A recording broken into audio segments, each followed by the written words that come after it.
Coach, this ties the longest winning streak with you at the helm. I'm just curious from a coach's perspective, do you care about winning streaks at all? Do they tell you anything, or obviously just that they're playing well? It beats the alternative. And that's what it means. I mean, I'd much rather win 9 in a row than lose 9 in a row, and this is coming off of a 3-game losing streak. So, I don't know what it says about us. I don't think we played great tonight. I thought our defense was absent for 3 quarters. But we did enough. I thought the group to start the fourth quarter was terrific. I think they started off on a 13-2 run. But as far as a 9-game win streak, this time of year, it's really important to stack wins. That's the most important thing. Whether you played great, you didn't play great, we won. And there's a lot to clean up. Defense through 3 quarters was nowhere close to being where it needs to be, but we were able to pull it out. And so now we know we have our schedule coming up is a bear, and we'll take it 1 game at a time. Michael, you often talk about how this team can get a stop when it knows it needs to. Was that fourth quarter a perfect example of that?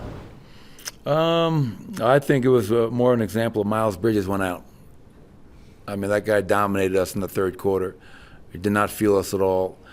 He went out to the bench to start the fourth quarter. But that group, I think it was Russ, Jamal, Julian, and Zeke and DJ. That group was really good. And what I liked about it, not only did that group force misses, but we rebounded. I mean, that was great to see. And so I give that 5-man group a lot of credit because that was by far our best stretch of defense. And to hold that team to 19 points in the fourth quarter on 19% from the field is outstanding. Now the challenge is, can we do that much closer to 4 quarters than we did tonight?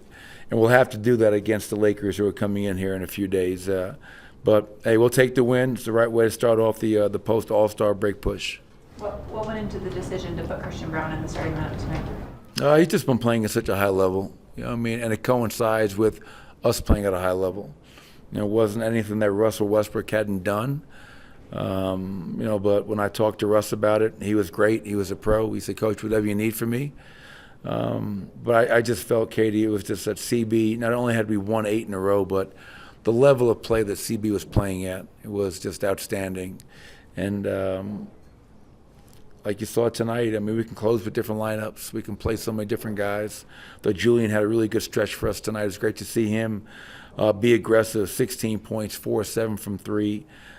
So, if CB's starting right now, Russell Westbrook's like a starter for us, and vice versa.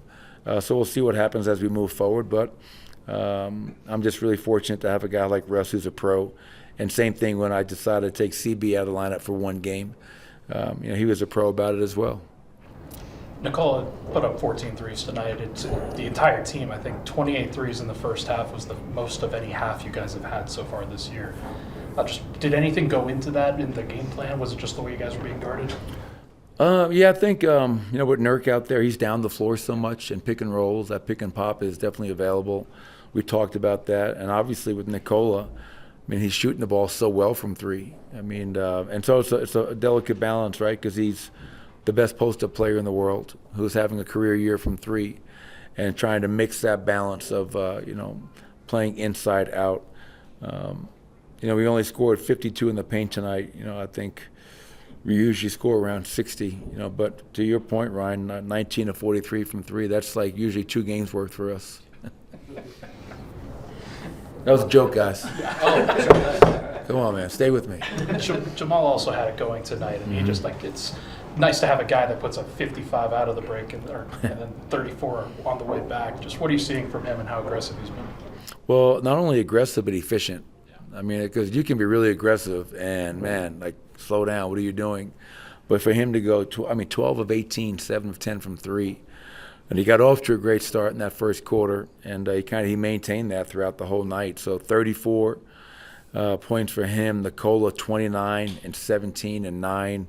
Aaron Gordon, 18 and 7. So we got contributions from a lot of guys.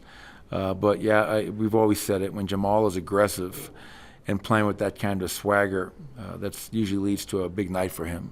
Michael, you touched on it there, but how beneficial do you think that break was for Aaron? Felt like he was playing with a little more power around the rim, I guess? Yeah, he was definitely a man around the rim, being forceful, playing to the rim. I think the break was, obviously great for everybody. Obviously, Michael Porter, prior to getting hurt before the break, he was playing at an extremely high level, and he had some good looks tonight that just didn't go down, but he rebounded. That's what I was proud about. Like, don't allow not making shots to affect other aspects of your game. So you go 2-11 from the field, but you get us 11 boards, 5 offensive, 3 assists. So, it was a well-needed break. Now 26 games to go. I believe Memphis lost tonight, so we're currently in second place. And, the standings are going to be probably changing every single day as we move forward. But we just have to worry about us and control our own destiny and take this thing one game at a time. You mentioned being the 2 seed. What's the balance look like this year for trying to get that higher seed and also making sure you have the energy, I guess, for the playoffs? Yeah, I mean, no matter who you play in the West, man, it's going to be a dogfight. Think about the teams that are like outside the play-in right now. I mean, the East, I think, has 6 teams that are above 500. The West currently has, I think, 10.